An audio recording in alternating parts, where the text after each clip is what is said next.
સૌરાષ્ટ્ર ધરતીએ અનેક જતી સતી સંતો અને શૂરવીરોને જન્મ આપ્યા છે. એના નામ ઇતિહાસના પાના પર અમર થઈ ગયા.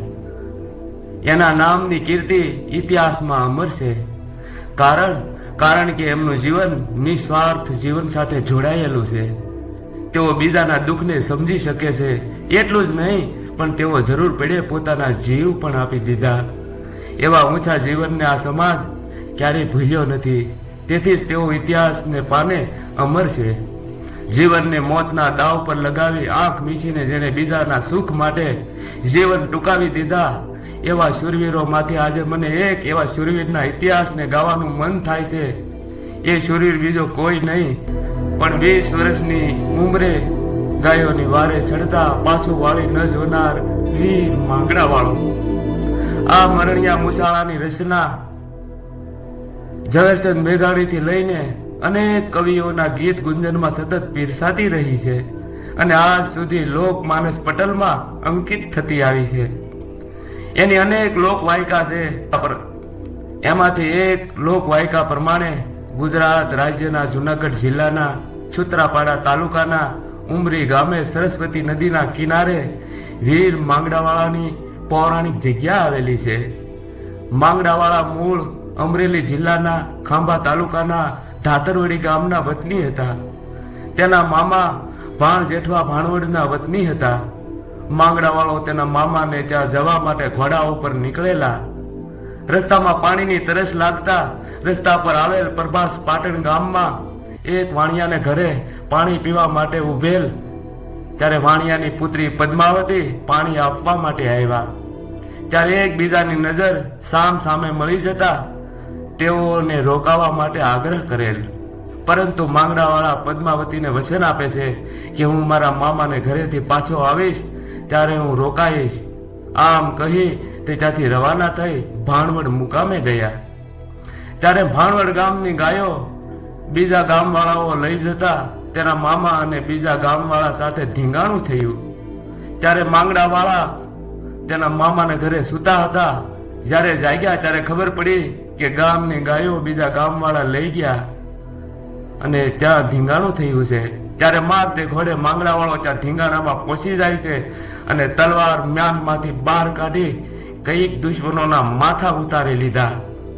પણ એમાંથી સામેવાળામાંથી કોઈએ બરસી ફેંકી જે માંગડાવાળાને છાતીમાં ઉતરી ગઈ અને બીજાએ તેનું મસ્તક કાપી નાખ્યું. ત્યારે તેનું ધડ લડતું રહ્યું અને ત્યાર પછી એ ધડ રૂપી આત્મા આ જગ્યાએ ભૂતના રૂપમાં ઉમરી ગામની હાલની જગ્યાએ વાસ કરેલ છે. તેથી આ જગ્યાને ભૂતવડ દાદાની જગ્યા પણ ઘણા લોકો કહે છે. લોકવાયકા મુજબ આ જગ્યાએ વીર માંગડાવાળો પ્રગટ થયો એનો ઇતિહાસમાં નોંધ છે. તે જમાનામાં શેજાજી અને વેજાજી નામના 2 બારવટિયા હતા અને તેની સાથે જૂનાગઢના નવાબે બંને બારવટિયાઓને ફાંસી આપવાની સજા કરવાનું ફરમાન અને તેની સામે જૂનાગઢના નવાબે બંને બારવટિયાઓને ફાંસી આપવાની સજા કરવાનું ફરમાન કરેલ. એટલે આ બંને બારવટિયા રાત્રે આ જગ્યા ઉપર જ્યારે આવ્યા ત્યારે રાત્રિના સમયે અંજવાળે ઝગમગતો બનેલો મહેલ જોવા મળતા રાત્રિ રોકાણ કરેલ. ત્યારે તે બંને બારવટિયા રાત્રે સૂતા હતા. તેવામાં માણસના કણસવાનો અવાજ આવતા તેઓ જાગી ગયા અને તપાસ કરતા ખબર પડી ત્યારે માંગડાવાળો ભૂત રૂપે દેખાયો. રાત્રિ બંનેની સાથે વાતચીત કરતા કહેલ કે મારા શરીરના હાડકામાં બરછીનો કટકો છે, તે તમો કાઢીને દામોદર કુંડમાં પધરાવો તો હું આ બંધનમાંથી મુક્ત થઈ શકું. ત્યારે આ બંને બારવટિયાએ કહેલ કે જૂનાગઢના નવાબે અમને ફાંસીની સજા ફરમાવેલ છે અને જો અમો પકડાઈ જશું તો તે અમો બંનેને ફાંસીએ લટકાવી દેશે. ત્યારે વીર માંગડાવાળાએ જણાવ્યું કે તમે મારું કામ કરો, તમારું રક્ષણ હું કરીશ. અને આમ વાત નક્કી કરી અને બંને બારવટિયા જૂનાગઢ જવા રવાના થયા. જૂનાગઢના નવાબે દરબાર ભરીને જાહેરાત કરી કે જો અત્યારે બંને બારવટિયા આ સમયે કચેરીમાં હાજર થાય તો તેની સજા માફ કરવામાં આવશે તેવું નક્કી કર્યું. દરબારને આદેશ કર્યો કે તમે દરવાજાની બહાર બંને બારવટિયાના નામનો પોકાર કરો. ત્યારે દરવાને બહાર જઈ શેજાજી અને વેજાજી બંને ત્યારે હાજર હોય તો કચેરીમાં હાજર થાય ત્યારે વીર માંગડાવાળાએ બંનેના રૂપમાં રાજાની કચેરીમાં હાજરી પુરાવીને તે બંનેની સજા માફ કરાવી અને ત્યારથી આ જગ્યા જાગૃત બની અને વીર માંગડાવાળા ભૂતવડ દાદાના રૂપમાં ઉમરી ગામની જગ્યા પ્રગટ થઈ. જ્યારે બીજો પરછો પદ્માવતીના લગ્નની જાન દેવ કોડીનારથી આવતી હતી ત્યારે બપોરના સમયે આ જગ્યા ઉપર જાન હટાણું કરવા રોકાણ કર્યું. ત્યારે બધા આરામ કરતા હતા અને તે જમાનામાં જાનના વળાવ્યા રાખતા. ત્યારે બપોરના સમયે આ જગ્યા ઉપર જાન હટાણું કરવા રોકાણ કર્યું ત્યારે બધા આરામ કરતા હતા અને તે જમાનામાં જાનમાં વળાવ્યા રાખતા, જે જાનનું રખોપું કરતા. આ વાણિયાની જાનમાં વળાવ્યા તરીકે માંગડાવાળાના કાકા અરસીવાળા હતા. જ્યારે બધા આરામમાં હતા ત્યારે અરસીવાળાના કપાળ ઉપર લોહીના ટીપા પીડ્યા. ત્યારે અરસીવાળો જાગી ગયો. ત્યારે તે કાકા ભત્રીજા વચ્ચે સંવાદ થયો કે કાકા, તમો જે વાણિયાની જાન લઈને જાઓ છો તે મારી પદ્માવતીને ત્યાં જાઓ છો અને તે મારા સિવાય કોઈને પરણશે નહીં. તેણે મને કોલ આપેલ છે કે હું તારી સાથે જ લગ્ન કરીશ. તમો મને પદ્માવતીની સાથે લગ્નના 4 ફેરા ફરવા માટે તેણે તેના કાકાને વિનંતી કરી. અને ત્યારે અરસીવાળાએ બધા જાનૈયાઓને ભેગા કરી અને કહેલ કે આપણો વરાજો બરાબર દેખાવડો નથી અને જો કન્યા પરણવાની ના પાડશે તો આપણી આબરૂ જશે, એટલે આપણે વરાજાને બદલાવી નાખીએ. અને ત્યારે અરસીવાળાએ બધા જાનૈયાઓને ભેગા કરી અને કહેલ કે આપણો વરાજો બરાબર દેખાવડો નથી અને જો કન્યા પરણવાની ના પાડશે તો આપણી આબરૂ જશે, એટલે આપણે વરાજાને બદલાવી નાખીએ. અને અરસીવાળાની વાત સાથે બધા સહમત થયા. ત્યારે માંગડાવાળો આ જગ્યા ઉપર માણસના રૂપમાં પ્રગટ થતા અને અરસીવાળાએ કહેલ કે આ વરાજો છે તે ઘણો સ્વરૂપવાન છે, એટલે તેને આપણે લઈ જઈએ.